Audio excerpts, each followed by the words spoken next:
have one teacher and told me like, just give up.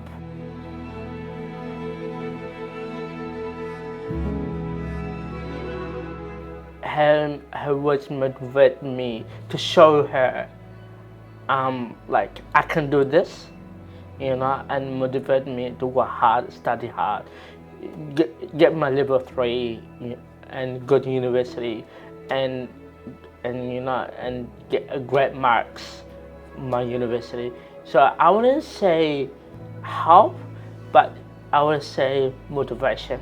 I mean, yes, I struggle a little bit.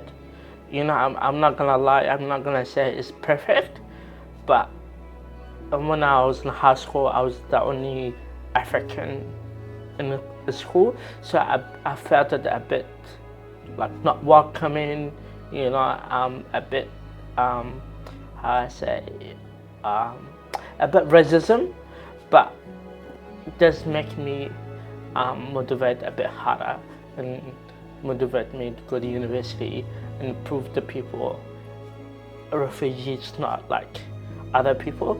A refugee can go to universities and actually do it a lot better and help the society.